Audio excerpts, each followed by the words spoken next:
तक चुनाव अलग लड़ने या इंडी गठबंधन या किसी से मिलकर के लड़ने, इसके कारण से भारतीय जनता पार्टी की सेहत पर कोई असर नहीं पड़ता है। गठबंधन करके आएंगी तो भी, अलग अलग लड़ेंगी तो भी भाजपा का कमल सभी 80 सीटों पर खिलेगा और मोदी जी तीसरी बार देश के प्रधानमंत्री बनेंगे। अपने जन्मदिन के दिन यानी 15 जनवरी को बसपा सुप्रीमो मायावती ने बड़ा फैसला ले लिया।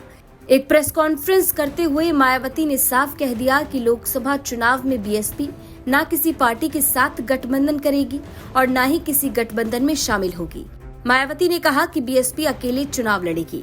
इसके साथ ही मायावती ने प्रेस कॉन्फ्रेंस के दौरान अखिलेश यादव पर जोरदार हमला बोला और उन्हें गिरगिट तक कह दिया था। लोकसभा के ये आम चुनाव यहाँ गरीबों एवं उपेक्षित वर्गों में से विशेषकर दलितों, आदिवासियों, अति पिछड़े वर्गों, मुस्लिम व अन्य धार्मिक अल्पसंख्यक समाज के लोगों के बलबूते पर ही पूरी तैयारी व दमदारी के साथ अकेले ही लड़ेगी और इन्हीं के बलबूते पर ही हमने सन 2007 में यहाँ आबादी के हिसाब से देश के सबसे बड़े प्रदेश उत्तर प्रदेश में अकेले ही चुनाव लड़कर फिर अपनी पार्टी की पूर्ण बहुमत की सरकार भी बनाई थी।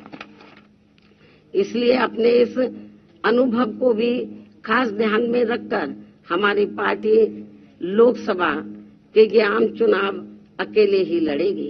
विपक्ष के इंडिया गठबंधन को लेकर जिस प्रकार से सपा मुखिया ने एक सोची समझी रणनीति के तहत बीएसपी के लोगों को गुमराह करने के उद्देश्य से कुछ ही घंटों के अंदर बीएसपी प्रमुख के प्रति गिरगिट की तरह अपना रंग बदला है, तो उससे भी पार्टी के लोगों को जरूर सावधान रहना है। मायावती के इस फैसले पर और अखिलेश यादव पर बोले इस हमले पर डिप्टी सीएम केशव प्रसाद मौर्य ने पलटवार कर दिया है।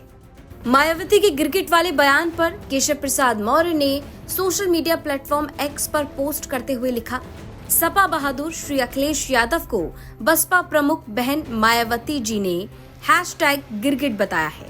वैसे तो सपा का असली चेहरा गुंडागर्दी, अपराध और भ्रष्टाचार है, जो सपा के समाप्त होने के बाद ही समाप्त होगा।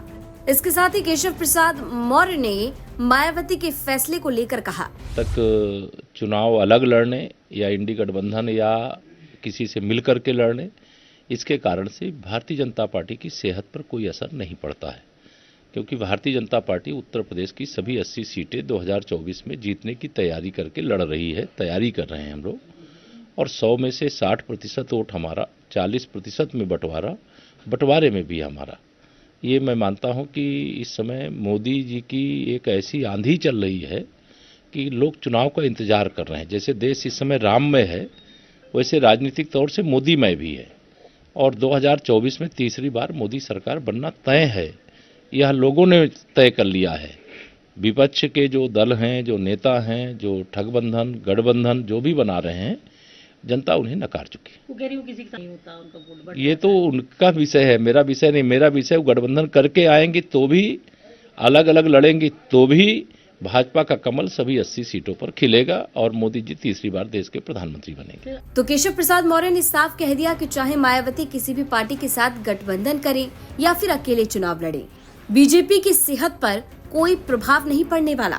केशव प्रसाद मौर्य ने दावा कर दिया कि साल 2024 में एक बार फिर से नरेंद्र मोदी की सरकार आएगी और बीजेपी एक बार फिर सत्ता में आएगी। अब इन बयानबाजियों पर आपकी क्या राय है, ये हमें कमेंट बॉक्स में जरूर रखें। ब्यूरो रिपोर्ट, यूपी तक।